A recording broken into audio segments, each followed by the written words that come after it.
ዳንቱ ተከታዩ ምላሽ ሰጥተዋል። This question will have to go to a factory I call fabricating lies and disinformation. ይህ ጥያቄ እኔ የውሸትና የሐሰት መረጃ ፋብሪካው ደምለው ነው መሄድ ያለበት። ወደዚያ ፋብሪካ ሄዳችሁ ስለ ሰብአዊ መብት ጥሰትና ስለ ብዙ ነገር የሚያወሩትን ጠይቁ። ይህ ቅዠት ነው። ይህ ማንኛውም የሰላም ሂደት ከመስመሩ እንዲወጣ የሚፈልጉት ሰዎች ቅዠት ነው። እዚህም እዚያም የሰብአዊ መብት ጥሰት አለ፣ አስገድዶ መድፈር አለ፣ ዝርፊያ አለ የሚለው እኔ የውሸት ፋብሪካ የምለውን ባለቤት የሆኑ ሰዎች ጭንቅላት ውስጥ ያለ ቅዠት ነው።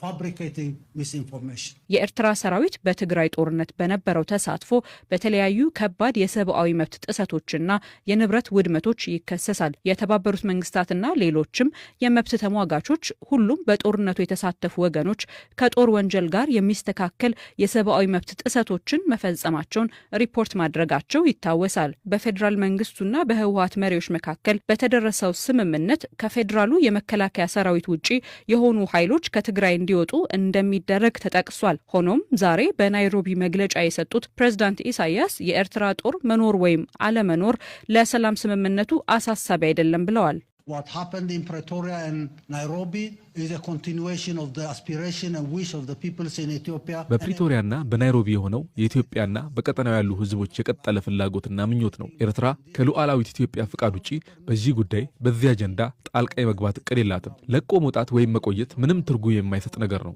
ጸብ ጫሪ እንድንሆን አትጋብዙን። የኤርትራ ጦር እዚህ አለ፣ እዚያ አለ፣ ወጣ አልወጣም እያላችሁ የምትጨነቁት ለምንድን ነው?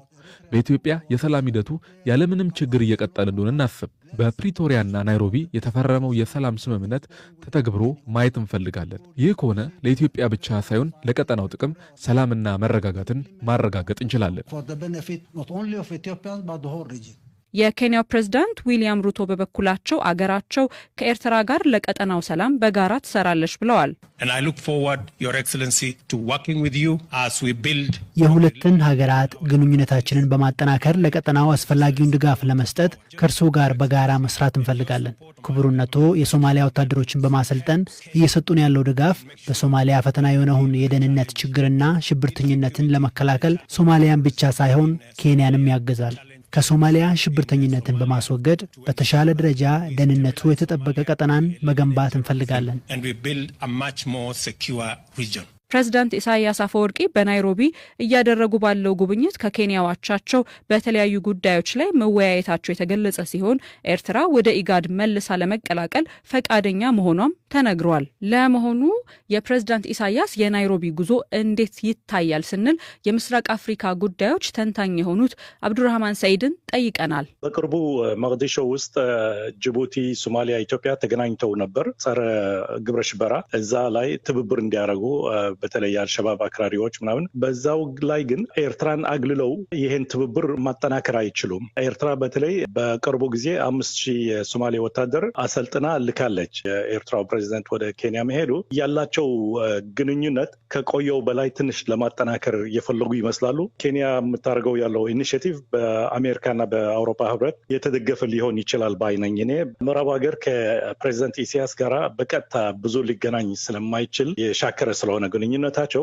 ምናልባት እነሱ የሚፈልጉት ከኤርትራ ወይም ኤርትራ ከነሱ የምትፈልገው በኬንያ ማህኘትም ለማቀራረብ ሊሞክሩ ይፈልጉ ይሆናል። እነሱ ወጥተዋል ቢሉም በኤርትራ በኩል የትግራይ ክልል መሪዎች አልወጡም ነው ሲሉ የቆዩት። ትግራይ ውስጥ የሚያሰጋቸው የህወሓት ኃይል ነበር። ህወሓት በአሁኑ ጊዜ ሚሊታሪሊ ምናልባት ኒውትራላይዝ ሙሉ በሙሉ ባይሆንም አትሊስት ከመንግስት ጋር ስምምነት ውስጥ ገብተዋል እና እዛም የሚያስቆይ ነገር የሚኖር አይመስለኝም። ግን አሜሪካኖቹ ይሄን ጉዳይ ይሁን ሌላም የፈለጉትን ከኤርትራ ምናልባት ኬንያ እንደ ኦርቶዶክስ ተዋሕዶ ቤተክርስቲያን የፊታችን የካቲት 5 የተጠራው ሰልፍ ፈቃድ እንደሌለው የጸጥታና ደህንነት የጋራ ግብረ ኃይል መግለጹን ተከትሎ ቤተክርስቲያን መግለጫውን እንደማትቀበለው ገለጸች። የጠቅላይ ቤተ ክህነት ስራ አስኪያጅ የሆኑት ብፁዕ አቡነ አብርሃም ዛሬ ከሰዓት በሰጡት መግለጫ የቤተክርስቲያኒቱን አቋም ገልጸዋል።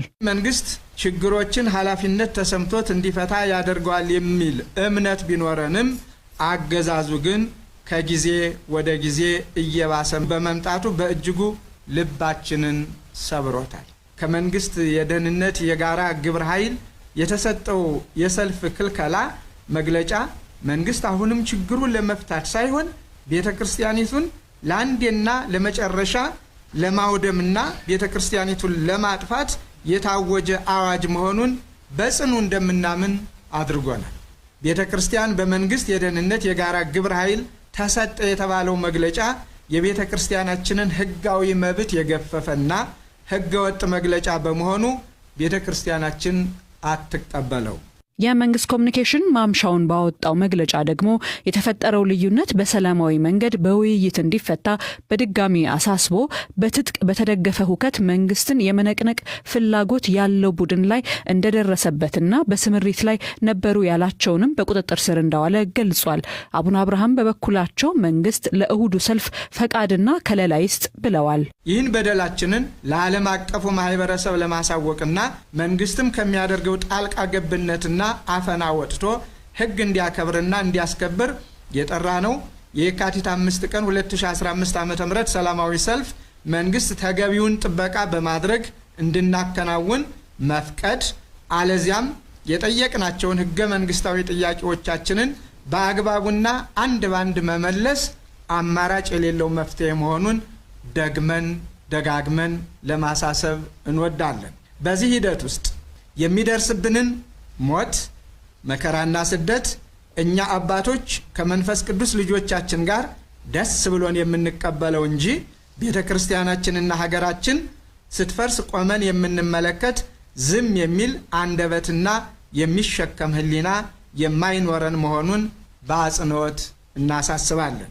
መንግስት ከአጉል እልከኝነቱ ወጥቶ ከሕገ ወጦች ግለሰቦች ጋር በመተባበር በአደባባይ እየፈጸመ ያለውን የሕግ ጥሰት ዛሬን ጨምሮ በቀጣዮቹ 2 ቀናት ውስጥ እንዲያቆምና ሕግና ስርዓትን እንዲያስከብር በኃይል የወረራቸውን መንበረ ጵጵስናና አጥቢያ አብያተ ክርስቲያናት ለቆ ለቤተ ክርስቲያኒቱ ሕጋዊ መዋቅር እንዲያስረክብ ያለ አግባብ ያሰራቸውን ካህናትና ምዕመናን ያለምንም ቅድመ ሁኔታ እንዲለቅ ቤተ ክርስቲያኒቱ ላይ ለፈጸመው በደል በአደባባይ ይቅርታ እንዲጠይቅ በካህናትና ምዕመናን ላይ ላደረሰው ሞትና የአካል ጉዳት ተገቢውን ካሳ እንዲክስና የወደሙ ንብረቶቿን እንዲጠግን በጥብቅ እንጠይቃለን።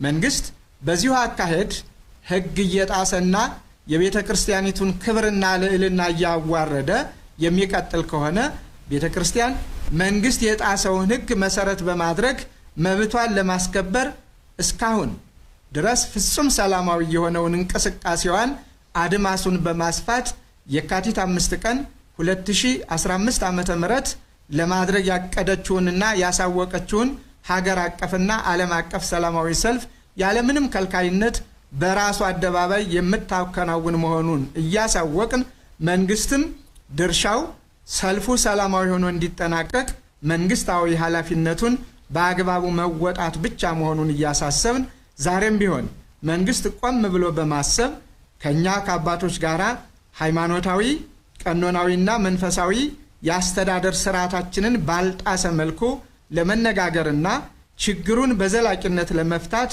ጥረት ካደረገ በውይይት ለመፍታት መንፈሳዊ በራችን ክፍት መሆኑን እናሳውቃለን። በተያያዥም ያለፈው ቅዳሜ በሻሸመኔ በተነሳው ውዝግብ እስካሁን የሞቱ ሰዎች ቁጥር ከ30 በላይ እንደሆነና እስርና እግድን ጨምሮ ሌሎችም እንግልቶች በምዕመናኑና የቤተ ክርስቲያን አባቶች ላይ እንደደረሰ አቡነ አብርሃም ገልጸዋል። የቤተ ክርስቲያን ክብርና ተቋማዊ ልዕልና ተደፍሯል።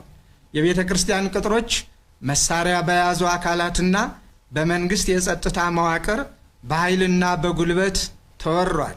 ሊቃነ ጳጳሳት አባቶች ለብዙ ዓመታት ከኖሩበት አህጉረ ስብከት ያለ አንዳች የሕግ መሰረት በጸጥታ መዋቅሮች ተባረዋል። በነጻነት የመንቀሳቀስ መብታቸው ተገድቦ በግዞት ወደ አዲስ አበባ እንዲመለሱ ተደርገዋል።